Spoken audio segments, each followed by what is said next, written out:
There are several types of narcissists who exhibit narcissistic traits, including malignant, toxic, narcissist, seducer, charmer type narcissist, manipulative, martyr narcissist, sociopathic, insecure, covert, and overt narcissist. And the common defense mechanism of a narcissist when confronted with their own when confronted with their own behavior, or when presented with a differing opinion, or say they're shown evidence that does not fit their belief system, such as evidence of them cheating and they've convinced themselves that they didn't, life, if this infiltrates their life, it will go as follows.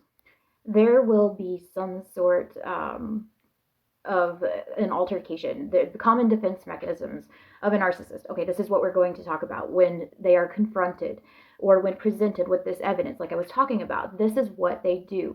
They will debate you ad nauseum, aka arguing for argument's sake. And this keeps the person on the other side of the narcissistic relationship confused, off balance, and off base. And any attempt to have a rational conversation or a reasonable exchange of ideas with a narcissist goes absolutely nowhere. And debating a narcissist can also quickly shift into they can quickly shift into the victim role if they feel that they are cornered by you for some reason, and they will not hesitate to blow that fog, which is an acronym for fear, obligation, and guilt, into the conversation in order to manipulate and control their victim. And the goal of the narcissist here is not to learn or grow from the conversation. The goal is to win, to be right, and it will always be that way. The narcissist will take you down a rabbit hole in an attempt to win this conversation, to win this debate. They cannot tolerate being wrong or being perceived as a loser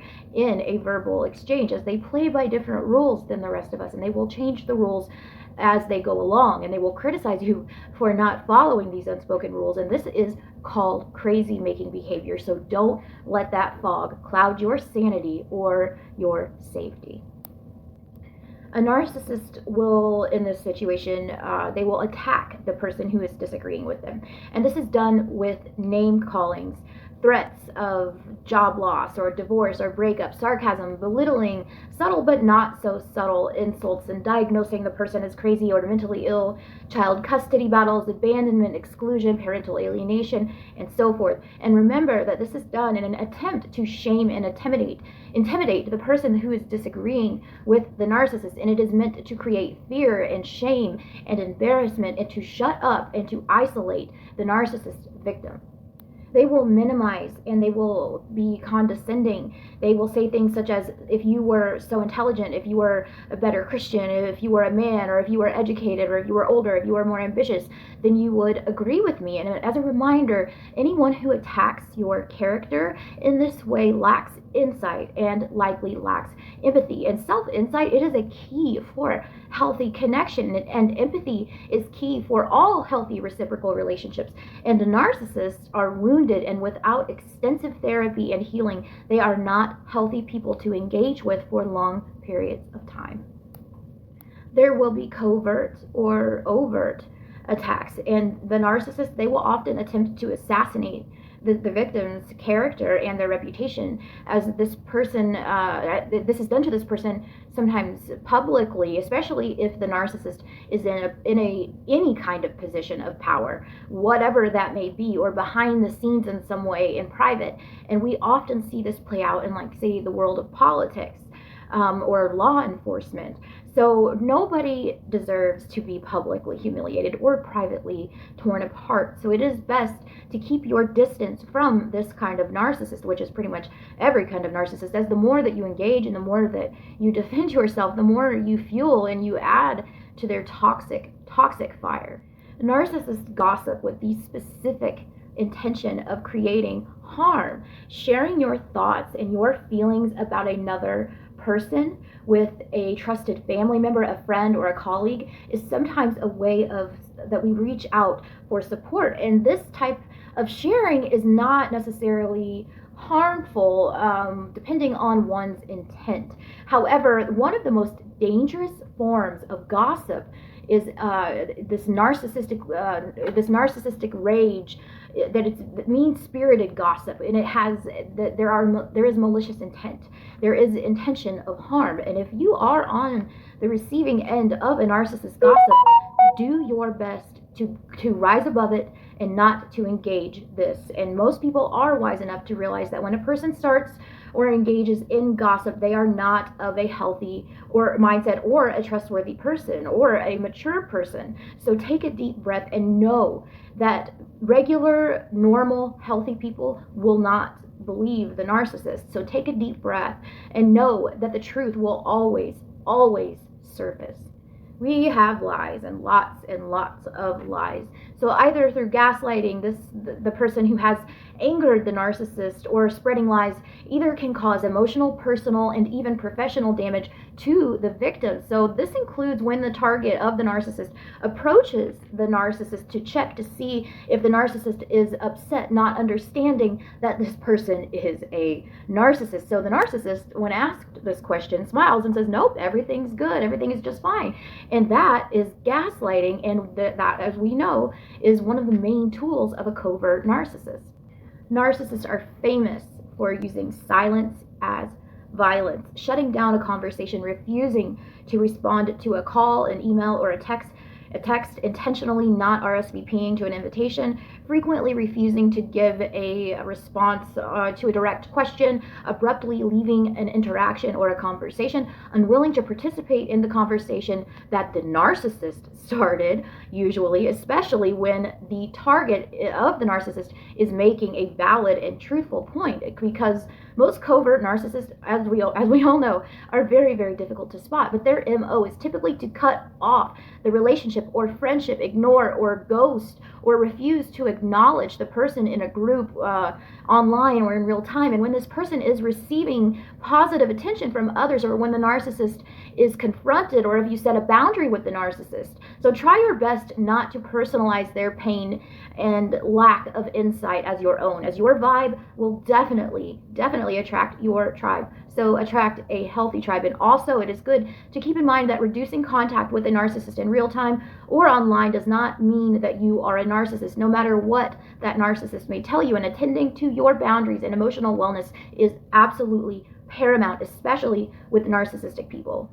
Narcissists are charmers, especially the coverts, both male and female, and as they attempt to manipulate and win people over with insincere comments and the like, they sometimes use charm or validation as a tactic, by making a show of validating a person's opinion when no validation was originally required, as if they have the final word on what is right and what is wrong. Or they are known for making empty promises in order to gain favor, and sometimes charming narcissists, they use their gender roles to explain something when the other person of a different gender has not asked for an explanation. So with charming narcissists, there may also be uninvited flirting. So we have excessive interrupting inside of a conversation. And this is actually big, so don't ignore this particular trait, because narcissists, they cannot tolerate listening to somebody else talk for very long. And they will almost always interrupt nearly every person in every conversation that does not focus on them, or does not in some way benefit them. And they must be in the limelight at all times.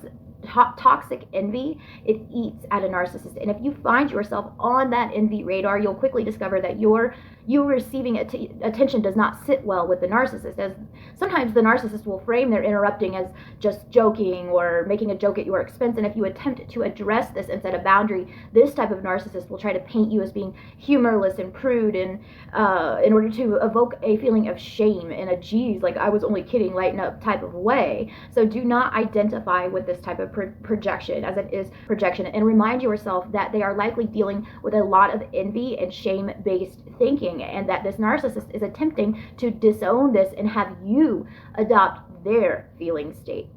Excessive criticism. Narcissists, both covert and overt type narcissists, and toxic people in general often employ excessive overt or covert criticism, and it is often mixed in with a little bit of charm, especially for those who feel that they are in a one man up or a one woman up position. They will look for the person's vulnerability or Achilles heel, and they will use it against them. And if you, say, are married to a critical narcissist, statements like, well, if you made more money and had been more ambitious, then we could do X, Y, and Z, so don't blame me, I'm doing the best to stretch our budget. Or perhaps you purchased a handbag that you were excited about and something that you worked very hard for, and a narcissist may say, oh wow, that's quite the handbag, or and how did you decide on such an unusual color, lol. Or if you ask the narcissist directly if they like the handbag, don't be surprised if they respond with a smirk and a, well, that wouldn't be my first choice, but to each their own, I'm not a label person, I don't need to be a walking advertisement, ha ha ha, just kidding. Look into the micro movements on this narcissist face. If the smile is the smile matching the look in their eyes? Is their body posture relaxed or friendly or rigid or standoffish? And does your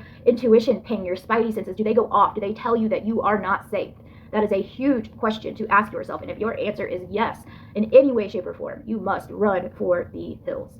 Being offended by every single thing that you say and do, and this is often happening in the devaluation and discard phases. So healthy people, they allow people to make mistakes. Healthy people extend the benefit of the doubt. Healthy people can poke fun at themselves. Healthy people are flexible thinkers. They practice kindness. They have boundaries. They do not judge others through a narrow lens or through the eyes of another. Healthy people admit when they are wrong, and healthy people are consistent and fairly predictable. They are not offended by every word out of somebody's mouth unless your words are used to intentionally offend. Healthy people allow others to have their own opinions, to evolve and to grow and to celebrate their friends, family, colleagues, and successes.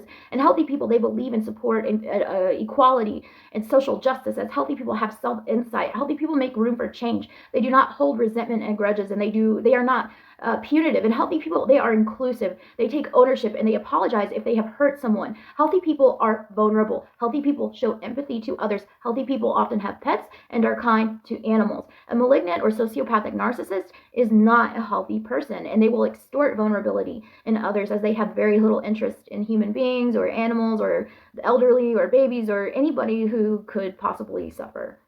We have entitled narcissists. These are the energy vampires, and we'll start with the type that ambulate through the world believing that they are more insightful, they are more sensitive, creative, and intelligent than others, and they believe that the world misunderstands their soulful, artistic self, and they are really just a cut above the others, the great unwashed. And a smirk, the narcissistic smirk, is a familiar expression on this entitled narcissist. You just you're not smart enough to get them or understand their humor or their music or their veganism or their extensive travels and their inside jokes.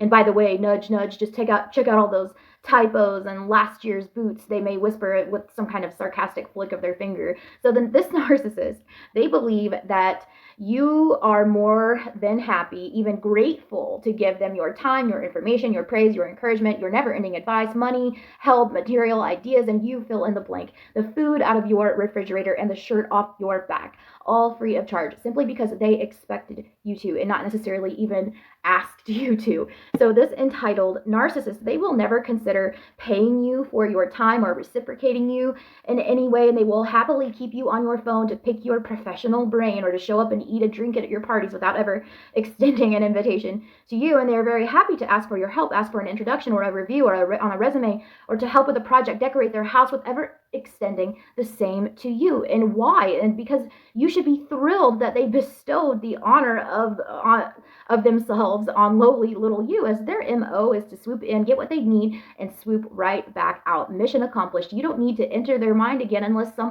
they need something from you, or you can be used as the butt of a joke, free of charge. And these entitled narcissists, they have zero insight, and I do mean zero, as they truly see themselves as deserving and would be shocked to their core if they knew how they come across to other people. As the energy vampire, on the other hand, they kind of stick around like a leech, and they will drain you dry, asking you for advice, help, support, comfort, a ride, job, money, you name it, without considering you for 1 second. You could quite literally fall over dead, and this energy vampire, they would just step right over your prone body and keep asking for your support as if there were nothing wrong. If they come for dinner, they will be the last to go, and you will have to ask them to leave at midnight every time. So managing the expectations of both the entitled narcissist and the energy vampire is key. As with the entitled narcissist, you will need impeccable boundaries. This means that you will need to speak up for yourself. You'll need to speak up for others and tell them what your fee is, or perhaps confront them on your expectations or their expectations, as these narcissists are insufferable and have absolutely no interest in changing.